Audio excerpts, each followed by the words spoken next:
నటసింహం బాలయ్య తన కెరియర్లో ఎన్నడూ మోసపోనంతగా, ఎవ్వరూ తనని మోసం చెయ్యలేనంతగా బోయపాటి మోసం చేశాడు.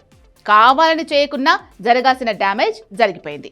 కథ వినకుండా బోయపాటి ఏం చెబితే అది చేస్తా అనే బాలయ్య కూడా గుడ్డిగా నమ్మి తప్పు చేశాడా?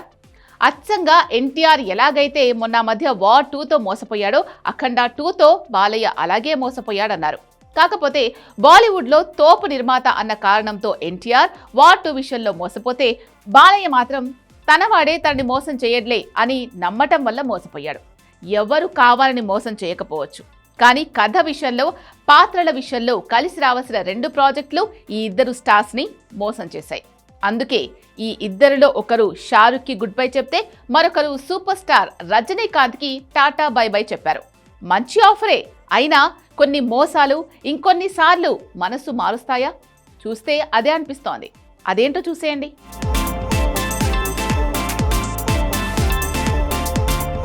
నటసింహం బాలయ్య బోయపాటి కాంబినేషన్ అంటేనే సెన్సేషన్. బాలయ్యకి బోయపాటి అంటే ఎంత గురి అంటే కథ వినకుండా సినిమా ఓకే చేసేస్తాడు.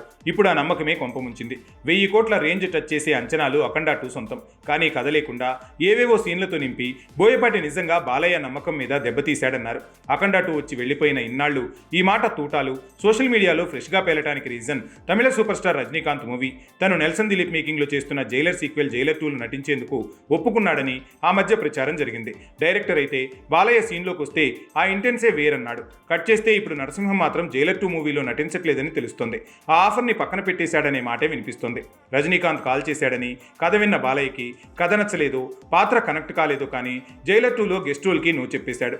ఇదే వార్ 2 మూవీని గుర్తు చేస్తోంది. వార్ 2లో గెస్ట్ రోల్ వేసినందుకు మోసపోయానన్న బాధలో ఉన్న ఎన్టీఆర్ కూడా ఇలానే పఠాన్ 2 మూవీ ఆఫర్ని వద్దన్నాడు. షారుఖ్ సినిమాలో గెస్ట్ రోల్ వేసేందుకు సింపుల్గా నో చెప్పేశాడు. ఇక్కడ కామన్ పాయింట్ ఏంటంటే జైలర్ 2లో రజనీతో కలిసి నటించేందుకు బాలయ్య నో చెప్పడం, తన ప్లేస్లో షారుఖ్ ఖాన్ వస్తాడనే ప్రచారం మొదలవటం జరిగాయి. అలానే అదే షారుఖ్ చేసే పఠాన్ 2లో ఎన్టీఆర్ నటించాల్సి ఉన్నా తను హిందీ దర్శకుల మీద నమ్మకం లేక నో చెప్పడం జరిగాయి. ఇలా బాబాయ్ అబ్బాయి కొత్త నిర్ణయాల్లో పరోక్షంగా బాలీవుడ్ స్టార్ షారుఖ్ ఖాన్ పేరు రీసౌండ్ చేస్తుంది. ఏది ఏమైనా వార్ 2 విషయంలో కూడా ఏదో బాలీవుడ్లో పెద్ద బ్యానర్ యాష్రాజ్ ఫిలిమ్స్ అని, అక్కడ తోపు నిర్మాత కాబట్టి ఆదిత్య చోప్రా మాట నమ్మి వార్ 2 మూవీ చేశాడు ఎన్టీఆర్. ఏమైంది? వీక్ స్టోరీ, అంతకంటే వీక్ మేకర్ వల్ల సినిమా మురిగింది. నిజానికి ఏమాత్రం కథ బాగున్నా ఇటు ఎన్టీఆర్ అటు హృతిక్ కాంబినేషన్ అంటే సెన్సేషన్ అవ్వాలి. సో గోల్డెన్ ఆపర్చునిటీని బాలీవుడ్ దర్శక నిర్మాతలు వేస్ట్ చేశారు.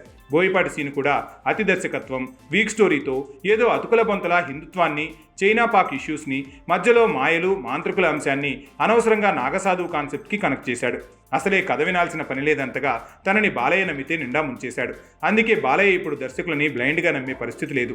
అందుకే జైలర్ 2ని ఒప్పుకున్నా కూడా కథ విన్నాక నో చెప్పాడు. వార్ 2 పంచుపడ్డాక ఎన్టీఆర్ కూడా పఠాన్ సీక్వెల్కి నో చెప్పాడు.